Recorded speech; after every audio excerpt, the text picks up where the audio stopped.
Friends, welcome to your channel GS with Pravesh. In this video, we are going to discuss important news item of PIB from 20th of April 2025 20 अप्रैल 2025 को जो important news थी UPSC के हिसाब से जो आपसे पूछी जा सकती है प्रीलिम्स या मेंस या इंटरव्यू में आपके हेल्पफुल हो सकती हैं उनको हम लोग यहाँ पर डिस्कस करेंगे। एंड फर्स्ट जो हमारी न्यूज़ है that is related to BRICS. ठीक है, तो इस साल की जो ब्रिक्स समिट है वो ब्राज़ील में होगा। इस साल जो ब्रिक्स होस्ट कंट्री है वो कौन है? ब्राज़ील। ठीक है, तो इस चीज़ को आप लोग याद रखिएगा। और अभी वहाँ पर 15th BRICS agriculture ministers meeting हुई है जिसमें जो इंडिया के एग्रीकल्चर मिनिस्टर हैं शिवराज सिंह चौहान वो शामिल हुए थे। ठीक है, तो ये तो एक न्यूज़ हो गई कि इस साल ब्रिक्स 2025 का होस्ट कौन सी कंट्री है? It is Brazil. ठीक है, तो इस चीज़ को हम लोग याद रखेंगे। और 15th BRICS agriculture ministers meeting कहाँ हुई थी? ब्राज़ीलिया में हुई थी। और इसके अलावा यहाँ पर हम ब्रिक्स के मेंबर्स देख लेते हैं। नाम इसका ब्रिक्स है, पहले इसमें ब्रिक्स में 5 मेंबर हुआ करते थे, Brazil, Russia, India, China, south Africa. ठीक है, अब इसमें और नए मेंबर्स जोड़े गए हैं। वो नए मेंबर्स कौन कौन से हैं? Saudi Arabia and UAE from West Asia, Egypt and Ethiopia from Africa and Indonesia and Iran. तो ये चीज़ याद रखिएगा कि ब्रिक्स में अब एट प्रेजेंट कितने मेंबर्स हो गए? 5 पहले के, छठवां सऊदी अरेबिया, सातवां इजिप्ट, आठवां यूएई, नौवां इथोपिया, 10वां इंडोनेशिया एंड 11वां जो है वो ईरान। ठीक है, तो एट प्रेजेंट ब्रिक्स में कितने मेंबर हैं?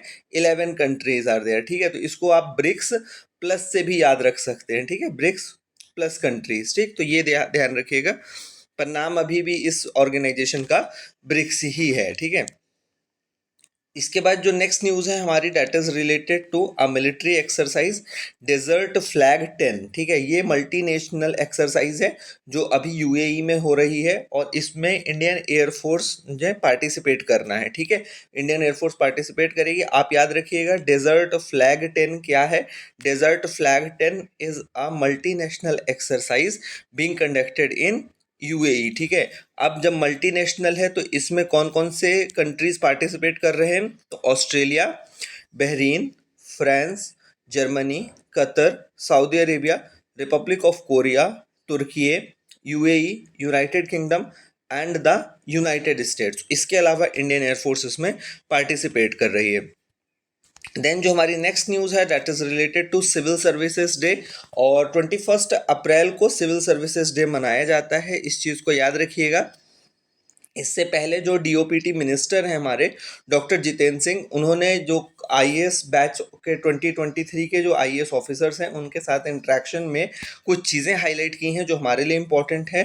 सो सबसे पहली चीज़ उन्होंने ये हाईलाइट की है कि out of the batch of 180 IAS 74 are women. ठीक है, तो नियरली 41% जो 2023 में आईएएस ऑफिसर्स हैं उनमें से वुमेन है। ठीक है, तो ये एक हाई रिप्रेजेंटेशन है वुमेन का और ये एक अचीवमेंट भी है इंडियन सिस्टम की जिसमें कि वुमेन्स जो हैं वो बाहर निकल करके आ रही हैं और अलग अलग सेक्टर्स में अपना कंट्रीब्यूशन दे रही हैं। ठीक है, और अभी जो है वो एक सिस्टम बदला हुआ है आईएएस ट्रेनिंग का मोदी गवर्नमेंट के आने के बाद। पहले जब आप आईएएस बनते थे तो आपको सीधे जो है स्टेट्स में भेजा जाता था। अभी पहले आपको सेंट्रल गवर्नमेंट में असिस्टेंट सेक्रेटरीज के रूप में काम कराया जाता है so that you have a better understanding of the center's vision and then you implement it in the states। and Indian administrative services जो है वो ऑल इंडिया सर्विस है and it acts as a link between the central and the state government। इसके अलावा जो एक और चीज़ minister ने हाईलाइट की है कि आउट ऑफ 180 जो आईएएस ऑफिसर्स हैं 2023 में उसमें से 99 जो हैं वो इंजीनियर्स हैं। ठीक है, तो ये भी एक फैक्ट है। अभी इसको लेकर के आप इसका यूज़ कहाँ कर सकते हैं? जो उनका आर्ग्यूमेंट है वो बड़ा अच्छा है। कई बार इंटरव्यू में आपसे पूछा जा सकता है कि आप इंजीनियरिंग बैकग्राउंड से हैं अगर, कि why more and more technocrats are joining the civil services. ठीक है, तो इन्होंने बहुत अच्छा जवाब दिया है इसका कि बिकॉज द गवर्नमेंट की जो technical nature of flagship of government programs, ठीक है, उसमें बहुत यूजफुल होते हैं, ठीक है। From Digital India to smart cities, the presence of engineers makes them a national asset, ठीक है। आप डिस्ट्रिक्ट कलेक्टर के तौर पे आपको बहुत सारे काम होंगे जो आपको कंप्यूटर से जुड़े हुए होते हैं, टेक्निकल नेचर के होते हैं, ठीक है। अभी जो है एक गवर्नमेंट की स्कीम चल रही है स्वामित्व, उसमें ड्रोन्स उड़ रहे हैं, ड्रोन्स फ्लाई हो रहे हैं, और आईपीएस के तौर पे भी आपको साइबर अटैक, साइबर थ्रेट्स और इन सब चीज़ों से भी डील करना पड़ता है। So a little understanding of the technical things is a very helpful thing in the long term, ठीक है। तो आप इस चीज़ को भी याद रखिएगा।